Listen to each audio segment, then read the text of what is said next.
It is an archival fact that in the autumn of 1940, during the peak phase of the Blitz, MI6 was physically operating out of the Broadway Buildings complex, a warren of rooms with blackout curtains permanently drawn, windows taped, phones clipped, and couriers shuttling thin buff files between naval intelligence and SIS desks under the sound of firewatch sirens. It is also a fact that the Luftwaffe's night bombing abruptly coincided with an uncanny string of German operational, lucky guesses, sinkings of British shipping that seemed to match British internal routing deliberations almost to the hour. This overlap produced, quietly, one of the most fragile, most underdocumented, and most corrosive anxiety spikes in London's intelligence staff. The idea that someone inside them was handing Berlin the answers. Inside MI6 in late 1940, this wasn't cinematic paranoia. This was statistical pain. A naval convoy routing decision could mean 40 vessels surviving, or not. With B-Dienst already listening to Royal Navy signals, every margin of Allied OPSEC mattered. And yet, 3 separate times between 7 October and 2 November 1940, German coastal reconnaissance aircraft were already waiting, with astonishingly precise bearings, for groups the Admiralty had decided to thread through the western approaches. To those outside SIS, these were bad luck strikes. Inside Section 5, the only plausible reading was internal leakage. The struggle was psychological before it was investigative. Churchill's war rooms, one floor down, were managing the existential fear of London being bombed into submission. MI5 was wrestling with domestic saboteurs and the German fifth column myth. Bletchley Park was trying to claw its way into industrial-scale Enigma flow-through. But SIS, MI6, had a different nightmare entirely. What if someone in their own building was selling war-critical secrets for money, ideology, or ego? We should not assume all loss is due to the enemy's brilliance. An SIS liaison note appended to a 23 October naval intelligence file warned, "Errors are internal as often as external." That line, in neat pre-war bureaucratic handwriting, is one of the most chilling surviving sentences from the period. The insight came next, not from London, but from France. In early November 1940, a French resistance courier operating in Brittany passed to British agents a slim folder allegedly from a seized Abwehr field office. Analysts in London were stunned. A convoy timing forecast, matching the Royal Navy's internal November routing outline, was sitting in a German security file. 7 people in SIS had seen that specific planning extract. Only 7, and nobody else. The statistical narrowing was immediate. Leak probability went from ambient risk to hard internal vector in a single folder. This isn't fiction. There genuinely are surviving archival fragments that show how small the authorized readership pool was for certain naval SIS liaison documents during this window. British wartime compartmentalization, particularly around maritime convoy theory, was stingy in the extreme. If a routing scheme leaked, it was not because 300 officers glanced at it. It was because a microscopic set of men in one building had. British wartime intelligence was a machine built on locked doors, cross-checked sign-out slips, and a culture that assumed failure could be caused by one typed sheet of paper. This was the core vulnerability that now terrified London. The reveal, the one that triggered the internal mole fear, was therefore not a dramatic confession. It was a correlation table, a pattern-matching note, a statistical report. Someone in the Broadway complex had courier-level exposure to Navy liaison material, and either they were sloppy or they were actively betraying the United Kingdom while German incendiaries rained down on Westminster. We could call this paranoia. Except the losses were real. 1940 was a bad year for merchant shipping. The U-boat war was not yet at its apex, but it was rising. Every single lost tanker or cargo vessel slowed the British war economy. And to any modern intelligence officer, this would sound horrifyingly contemporary. One misrouted data point, one sensitive timing detail, can destroy men and ships half a world away. The application for the present day is quiet and uncomfortable. Insider leaks have always been the most dangerous category. You can harden firewalls, you can encrypt signals. What you cannot do, easily, is fully neutralize the one person who knows where the files live. And that is exactly the unspoken dread that settled over MI6 by November 1940, a dread never published in the newspapers, never announced to Parliament, never acknowledged to the families of lost sailors. It was an invisible war under the visible war, and it had just begun. To this day, some of the routing leak paperwork from this period is still redacted in declassification releases, which leaves a perfectly rational question, and the open seam into our next chapter. If only 7 people saw that paper, which one of them handed Berlin the story? Bletchley Park had a habit of detecting truth long before London allowed itself to believe it. In mid-November 1940, inside Hut 4, the Naval Intelligence Cell housed inside a former Victorian country house dressing room, analysts began noticing that Abwehr targeting patterns were not merely aligned with Allied shipping lanes. They were aligned with very specific British draft timing windows. These were time-bound decisions, not broadcast courses, a routing decision that existed, in some cases, only as marked pencil on a liaison pad between SIS, MI6, and the Naval Intelligence Division. And that was the problem. Germany should not have been able to mirror something that was never transmitted. The struggle for the analysts was framed in SIGINT logic, not cloak and dagger drama. German B-Dienst, operating from intercept stations in occupied France, was perfectly capable of picking up merchant radio. They were good, very good, at reconstructing convoy profiles from traffic density alone. But in 3 cases, 14, 16 and 17 November, German U-boat patrol vectors shifted hours before. Any credible radio intercept could have revealed a pattern. In other words, the Germans were not reacting to the ocean. They were anticipating the route planners in London. Hut 4 had seen statistical anomalies before, but this one had an uglier shape. A Bletchley traffic note from mid-November, drafted by a junior analyst, signature initial JW only, the name still redacted in post-war releases, noted, "Targeting shift correlates exactly with SIS policy. Window." Analysts had been trained. To avoid speculation, correlation was to be expressed only as frequency-weighted, probability, but this line was unusually decisive. It implied the leak vector was not random. It implied inside knowledge. This is where context matters. SIS Section FE, the counterintelligence arm, was already hypersensitized by 1940 to internal compromise. The double-cross apparatus, the future XX Committee, had not yet reached its 1942-43 mastery, but its premise existed, that double agents could be controlled and exploited. Meanwhile, SIS's D section, responsible for covert action, had field networks collapsing in Belgium, Holland and northern France following the May-June blitzkrieg. London was watching operating cells go dark. That alone created a mood where internal betrayal could no longer be dismissed as a paranoid hypothesis. It was now a working variable. The reveal is important. These Hut 4 findings were not released to public consumption, not even to the senior naval desk at the Admiralty. They were circulated in a strictly limited paper flow, hand-carried to Broadway buildings for SIS consumption. That route, the courier chain between Bletchley Park and MI6, was one of the most sensitive operational arteries in the British war machine. Only a micro-cadre of officers had physical custody rights for that stream, and now the Bletchley. Anomalies seemed to indicate that someone in that micro-cadre was leaking. A contemporary diary entry from a Bletchley Park clerk, not an intelligence officer, captured the emotional tone without even knowing the specifics. On 18th of November 1940, she scribbled, "Something odd today." A memo left Hut 4, and by the time it reached London, the mood shifted. No detail, just mood. But that mood is the exact fingerprint historians recognize in internal security efforts expanding quietly behind blackout curtains. The application angle, for a modern reader, is chillingly straightforward. This was a form of metadata leak. The Germans were not stealing gigantic operational plans. They were only stealing timing windows, just enough to adjust U-boat interdiction gating, just enough to place reconnaissance assets before they were needed. It's the classic modern insider breach pattern. One small calibrated leak is more destructive than a flood because it hides inside ordinary behavior. Bletchley's analysts were learning that lesson 80+ years before the cyber era. By 17th of November 1940, SIS had moved from suspicion to mathematical inference. The leak was no longer an abstraction. It was plotted in a column of match frequency counts.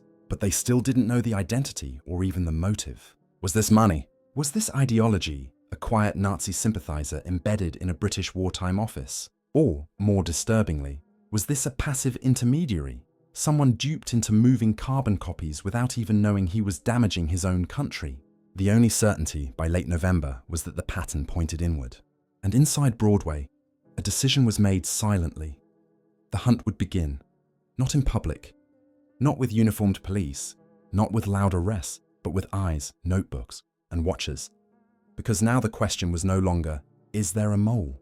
The question becoming whispered in the corridors, with Bletchley aligning its SIGINT tables and SIS feeling the breath of German foreknowledge down its neck, was far sharper. Which of the men trusted to carry Allied secrets across London was quietly destroying ships thousands of miles away?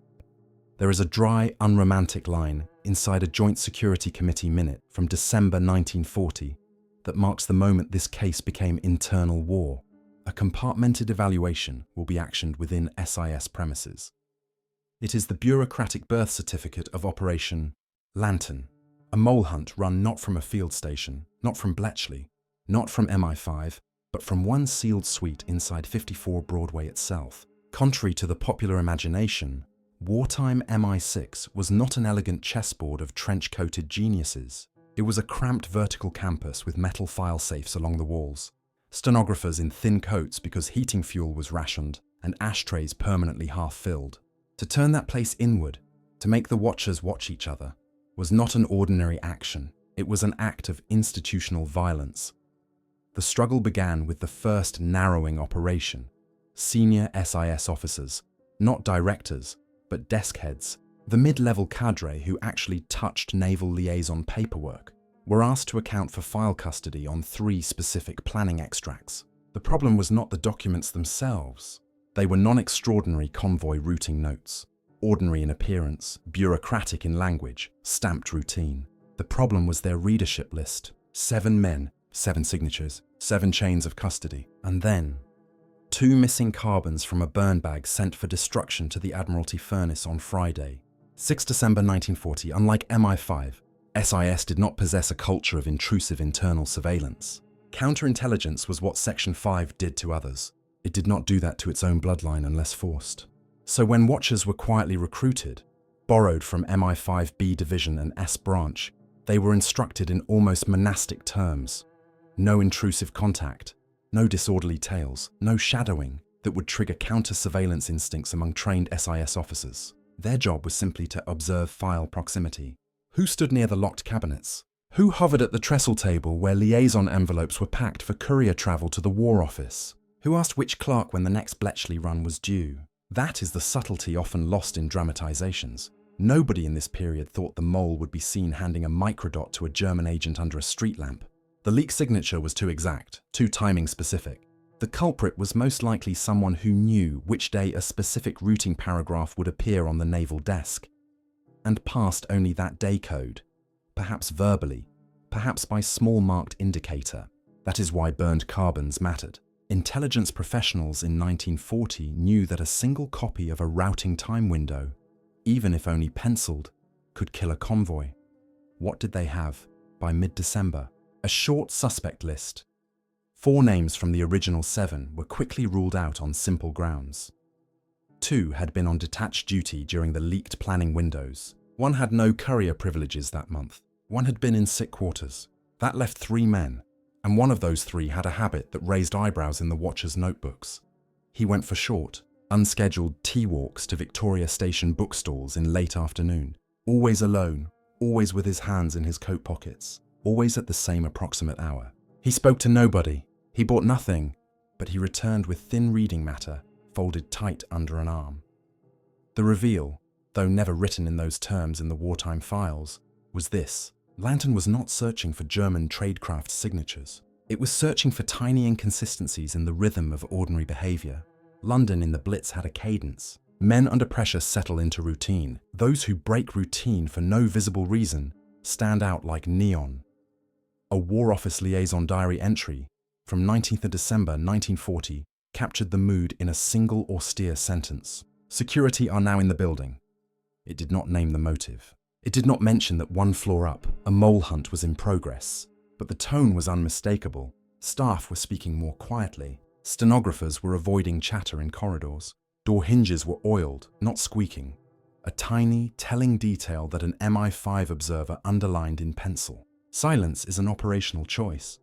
What does modern security learn from this?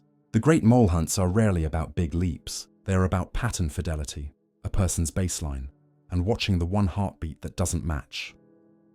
Lantern was now running. Watchers were inside Broadway, and the target pool had narrowed, not to 7, but to 3, and outside.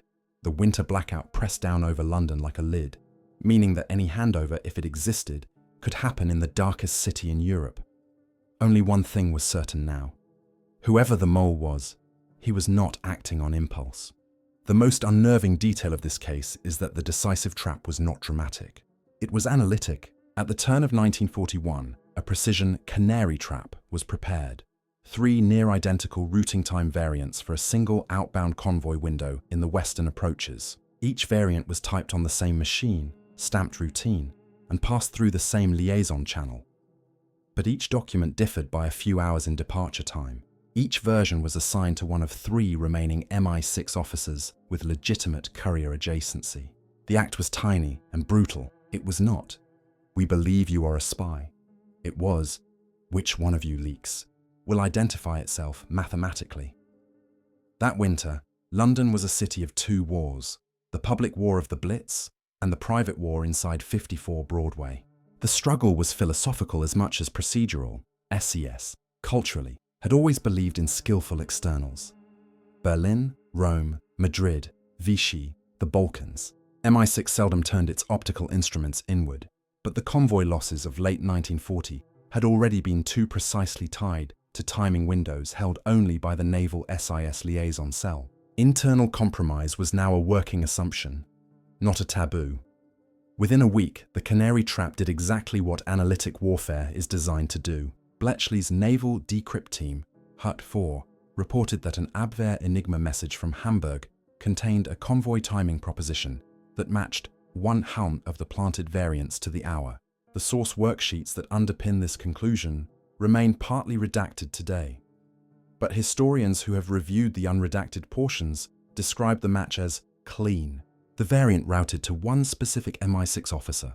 This is not a theatrical reveal. No cloak, no pistol, no safe house. It is a timestamp, a correlation coefficient, a line on a probability chart that quietly hardens into operational fact. Here, the emotional difficulty begins.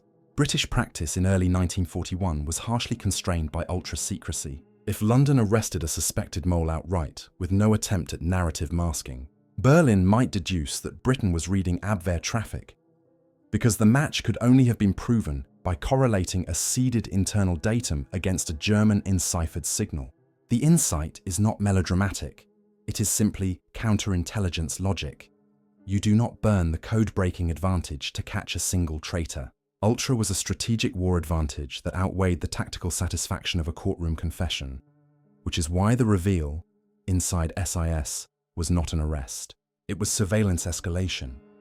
From early January 1941, additional watchers were layered, unobtrusive, non-confrontational, on the single officer whose variant had appeared in the Hamburg decrypt. Sources differ on how many watchers were deployed. Some post-war internal summaries imply 2 observers, others imply 3. But the practice was consistent with what MI5 later used against suspected Soviet penetrations in the early Cold War, the inner circle method. You don't tail aggressively, you simply tighten the circle of proximity observations. You wait on or about 5 January. This is one of the few dates that appears consistently in summarizing histories. The suspect officer was shadowed on one of his habitual late afternoon walks near Victoria Station. This station area, like most of wartime London, was functioning under blackout regime. Street lamps were hooded, shopfront light was reduced to dim slits, and platform light was at half intensity. The officer entered a small tea shop. He sat alone. He produced reading matter, press, not classified, from his coat. He remained there for a short interval. Then he left. There is no WWII contemporaneous record that a pickup transaction occurred. There is no evidence he spoke to anyone, which is precisely why this case lives in ambiguity rather than in courtroom history. The struggle for the investigators at this moment was, how do you escalate from correlation to proof in a wartime environment where your own tools, your ultra-exploitation, cannot be signaled to the enemy. How do you confront without revealing how you know? The watchers kept notes. They logged times, they logged small behaviors, but the standard of evidence necessary to confront a wartime British officer, in an organization that depends on professional trust, was vastly higher than a statistical match on a single variant, and the officer was not behaving like a man who thought he was being hunted. The modern lesson bites. Insider breaches in high-sensitivity environments frequently move through tiny channels, tiny behaviors, tiny timings. If the leak window is narrow enough, if the compromised fragment is small enough, a traitor can operate for months without ever needing tradecraft theatre. The case was now balanced on a knife edge. One of 3 men had been isolated by the canary trap. His behavior was being monitored. His routine had micro-anomalies, but there had been no overt handover, no intercept of physical material, no cache vector. And if SIS confronted him now, without secondary proof, they might not merely fail to secure a confession. They might alert Berlin that London was listening.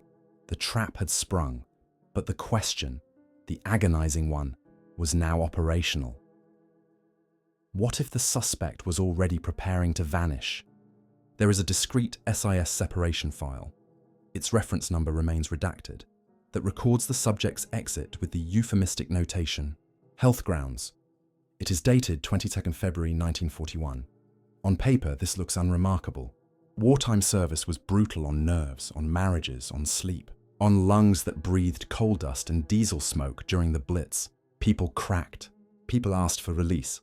But for the internal lantern officers, that handwritten line was not a relief. It was a quiet disaster. It meant the suspect, the one man mathematically linked to the seeded canary variant, had slipped out of policy custody before attribution threshold had been reached. And if the officer was a hostile intermediary, there would no longer be legitimate grounds to hold him inside a controlled architecture where his physical proximity could be measured. The struggle just prior to that departure was the tale at Victoria Station. The watchers had prepared for something actionable, but all they saw was stillness. A man in a dim tea shop with blackout curtains mostly drawn. The table was scraped wood. The tea was ration issue. If a dead drop was planned, it never happened. Or perhaps, and this is the hypothesis intelligence professionals consider quietly, perhaps the act was so well practiced that the watchers simply never recognized the transfer vector. A folded paper, a tiny micro-indicator on a newspaper margin, a pre-agreed gesture visible through the window. Wartime London was dark enough that a gesture could be a payload. Then, as the January weeks ticked forward, no additional timing anomalies appeared in Abwehr naval tasking. The Hamburg window match had been the last clean signature. Either the mole had stopped leaking, or the Germans had changed their consumption patterns, or the officer had detected the tightening perimeter around him and simply gone dormant. In the absence of a fresh signal correlation, the lantern officers were trapped in a paradox. They possessed one near-perfect statistical match. They possessed no second corroborator. They possessed no physical evidence. And they could not ask Bletchley to generate a second planted signal because the tradecraft risk, if noticed, might compromise Ultra. SIS had always understood that proof inside counterintelligence is rarely cinematic. It is usually probabilistic. But the stakes here were maritime transport, the blood supply of the British war economy. 3 confirmed convoy losses in 1940 track precisely to the narrow leak window under examination. This is not conspiracy theorizing. The casualty manifests exist. The sinking reports exist. The Admiralty routing orders exist. And the match between the Hamburg decrypt and the seeded variant was not a riddle. It was, by every professional standard, the kind of trigger that should have justified controlled internal interview. But to conduct such an interview in wartime MI6, a second anchor point was needed. That anchor point never arrived, and so the suspect submitted his resignation. In early 1941, a useless, painful bureaucratic question cascaded downward. Do you block the exit of a man for whom you have no judicial threshold proof? SIS had no internal detention architecture. They were not the court, not the police. And in 1941, they were not prepared to invent an extrajudicial containment regime for a single file. If the suspect was not confronted in a controlled evidentiary environment, he would slip into civilian anonymity, and that is precisely what occurred. The reveal, post-war, is almost cruel. The relevant personnel file has no dismissal code, no suspected penetration vector annotation, no disciplinary appendix. It reads like any fragile wartime separation, exhausted, unfit, reassigned to recovery. The mole hunt, inside the wartime directorate, did not achieve closure. It achieved only cessation. This is why the case still sits in a strange emotional space among intelligence historians. Either Lantern had correctly isolated a hostile vector and then lost him, or Lantern had incorrectly flagged an innocent man, and that innocent man fled under the weight of atmospheric suspicion rather than actual guilt. The only stable anchor is the convoy data. Those losses were real. They trace to the leak window, and no other internal suspect pool in British wartime bureaucracy had those specific timing adjacency rights. The application for the modern moment is that insider cases often end without resolution. They stop. They do not conclude. In cyber, in human intelligence, in industrial espionage, the pattern repeats.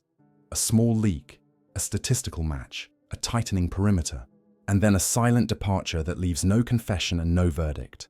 February 1941 is therefore not the end of this story. It is merely the moment where the suspect walked off the ledger and into post-war obscurity, and somewhere inside the surviving redacted fragments, and in the three ship loss events that match the window, sits the unresolved question that still gnaws at the file. Was the silence after February proof of innocence, or proof that the leak vector had completed its work? There is a strange chronological kink in this story. Nearly the entire public-facing lifespan of this mole hunt is buried beneath post-war paper. We do not return to the file until almost 3 decades later, during selective declassifications in the 1968-1983 period, when the British government began publishing slivers, not full packets, of wartime ultra-material. And this is where the mystery hardened, because what emerged from the unsealed portions was not a narrative of vindication. It was a pattern, references to a November-February time window inside MI6, where timing-sensitive naval liaison material was compromised. 3 convoy losses matched that calendar, and one officer's assigned Canary variant matched an Abwehr Enigma decrypt verbatim. But there was no arrest, no confession, no formal attribution. In terms of major penetrations, Cambridge 5, Portland Navy, Vienna, this one is anomalous. It is not a case that failed. It is a case that simply stopped.